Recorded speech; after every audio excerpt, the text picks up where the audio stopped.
Market में जब कोई नया ब्रांड प्रोडक्ट्स आता है तो उसका प्रचार बड़े जोर शोर से होता है। मार्केट में जनता के लिए विश्वास जताने के लिए हमारे ही बीच के किसी ऐसे व्यक्ति को पकड़ा जाता है उस प्रोडक्ट्स को प्रचार प्रसार करवाने के लिए जिस पे हम विश्वास करते हैं।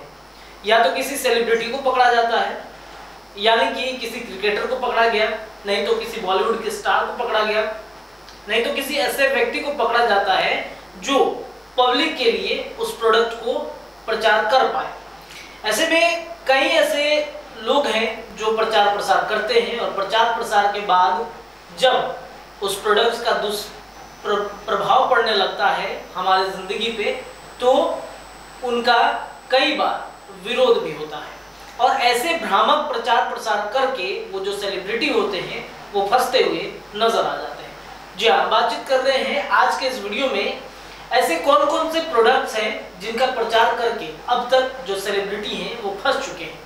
कई बार हमने ये देखा होगा कि कोई मार्केट में नया प्रोडक्ट्स लॉन्च होता है तो किसी बड़े सेलिब्रिटी को जिसे हम आइडल मानते हैं, जिसे हम पसंद करते हैं, जिसे पे हमें पूरा विश्वास होता है कि हाँ अगर ये व्यक्ति कह रहा है तो इसका मतलब ये है कि सच्चाई हो सकती है। प्रोडक्ट्स जो है हमारे जीवन के लिए, हमारे दैनिक जीवन के लिए यूजफुल हो सकता है।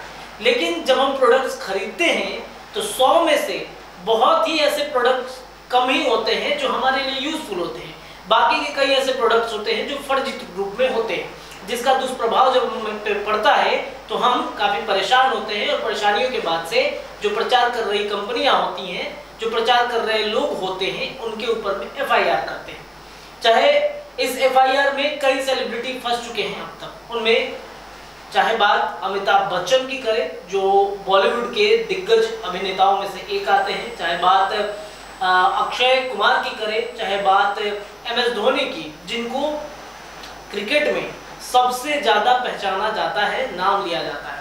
बहुत सारे ऐसे सेलिब्रिटी हैं। तो आज के इस वीडियो में हम बातचीत करेंगे उन्हीं लोगों के बारे में जिन्होंने कौन कौन से प्रचार करके कई बार वो फंस चुके हैं और किन्होंने इनके ऊपर में FIR की है और साथ ही साथ इस तरह के भ्रामक प्रचार करने के लिए नए कानून भी बनाए गए हैं। तो आपको बताते चले कि बड़ी कंपनियों और रियल एस्टेट सेक्टर में अपनी बिक्री बढ़ाने के लिए, ब्रांड की छवि को बेहतर बनाने के लिए भारतीय खिलाड़ियों और फिल्मी हस्तियों का सहारा लिया जाता है। वे उनके जरिए कराए गए विज्ञापन में बड़े बड़े दावे करते हैं। कई बार दावे सच्चाई से बिल्कुल विपरीत होते हैं। ऐसे में कुछ मामले में कई हस्तियां केस में फंस चुके हैं। कई कलाकारों को इस तरह के विज्ञापन करने पर सार्वजनिक रूप से माफी भी मांगनी पड़ी है। सबसे पहले नाम आता है अमिताभ बच्चन का। जब इन्होंने मैगी का प्रचार किया था और मैगी में लेड की भारी मात्रा जब मिली थी, इसके कारण देश भर में लंबे समय के लिए मैगी को बैन कर दिया गया था।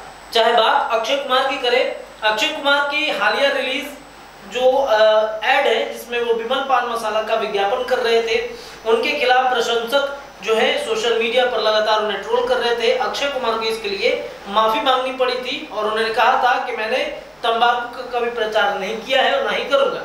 यामी गौतम की बातचीत करते हैं। इन्होंने फेयर एंड लवली क्रीम का प्रचार किया था जिसके मुताबिक गोरेपन को बढ़ावा दे रही थी, लेकिन कंपनी के उत्पादक को इसका जो उत्पाद है वो बदलना पड़ा था जब केस हुआ था इनके पास में। शाहरुख खान की बातचीत करते हैं तो पुरुषों की फेयरनेस क्रीम वाली कंपनी फेयर एंड हैंडसम को लेकर के ये लगातार प्रचार कर रहे थे। 2012 के अक्टूबर का वो दिन है जिसमें दिल्ली में एक लड़के ने शाहरुख खान के इस फेयरनेस क्रीम पर केस किया था, जिसके बाद से उन्हें इस प्रचार से हटना पड़ा था। महेंद्र सिंह धोनी की बातचीत करें तो IPL के प्रोमो वीडियो में वो फंस चुके हैं। IPL के प्रोमो वीडियो में विज्ञापन में कानून का उल्लंघन हुआ था। वीडियो में चेन्नई सुपर किंग्स के पूर्व कप्तान MS धोनी वो बस ड्राइवर के रूप में नजर आए थे। जेनिलिया डिसूजा की बातचीत करें तो अभिनेत्री जेनिलिया डिसूजा पर रियल एस्टेट कंपनी का विज्ञापन करके जो है उनमें फर्जीवाड़े रूप से फंस चुकी थी। कंपनी पर हैदराबाद में घोटाला करने का आरोप था। इतना ही नहीं, साउथ इंडस्ट्री के भी जाने पहचाने नाम है अल्लू अर्जुन, वो भी एक एजुकेशन इंस्टीट्यूट में भ्रामक और गलत जानकारी देने के रूप में फंस चुके हैं और साथ साथ देश के साथ साथ विदेशी खिलाड़ी भी और कलाकार भी फंस चुके हैं। मारिया शरापोवा और माइकल शुमार, पूर्व टेनिस स्टार मारिया शरापोवा और पूर्व फार्मूला 1 रेसर माइकल शुमार पर भी एक रियल एस्टेट कंपनी के विज्ञापन में फंस चुके हैं। पियर्स ब्रांसन, हॉलीवुड अभिनेता पियर्स ब्रांसन द्वारा पान मसाले का प्रचार करने पर उनके खिलाफ प्रशंसक काफी नाराज हुए थे और ट्रोल किए थे। अब देखिए, विज्ञापन पर जो नियम बनाए गए हैं केंद्र सरकार के द्वारा, उनके बारे में बता देते हैं कि जो भ्रामक सामग्री और गलत तरीके से प्रचार किए गए हैं उनमें नए उपभोक्ता संरक्षण कानून 2019 के तहत हस्तियों द्वारा प्रचार करने पर जवाबदेही तय हो गई है। नए कानून में भ्रामक और धोखाधड़ी करने वाले विज्ञापन देने पर कार्रवाई करने का प्रावधान है। फर्जी विज्ञापन दिखाने वाले कंपनियों पर जुर्माना भरा जा सकता है और जेल भी जानी पड़ सकती है। 10 लाख का जुर्माना हो सकता है और 2 साल की जेल भी हो सकती है। और जो कानूनी रूप से विशेषज्ञ हैं उनके मुताबिक हस्तियों को सोच समझ के ब्रांड का प्रचार प्रसार करना पड़ेगा, ऐसे कानूनी सलाहकार विशेषज्ञ कहते नजर आ रहे हैं। तो भारत के कई ऐसे सेलिब्रिटी हैं, कई ऐसे खिलाड़ी हैं, अभिनेता हैं और कई ऐसे बड़े लोग हैं जो भ्रामक विज्ञापन करके फंस चुके हैं, लेकिन उनके खिलाफ में अब कार्रवाई तय हो जाएगी। 2019 के एक संशोधन में, कानून संशोधन में, यानी कि प्रचार प्रसार के कानून संशोधन में हुआ है और 2019 के अनुसार प्रस्ताव में ये कहा गया है कि अगर भ्रामक तरीके से आपने खबरें फैलाई, भ्रामक तरीके से आपने प्रचार प्रसार किया, तो आपके खिलाफ में जुर्माने के साथ साथ 2 साल की जेल की भी सजा हो सकती है। तो अब हस्तियों को संभल के प्रचार प्रसार करना होगा, नहीं तो उन्हें 2 साल का जेल भी हो सकता है। बहरहाल आप जुड़े रहिए NBC 24 न्यूज के साथ में। मैं रत्नेश पांडे इस खबर से लेता हूं विदा, मिलूंगा अगली खबर में। तब तक के लिए दीजिए इजाजत। बहुत बहुत धन्यवाद।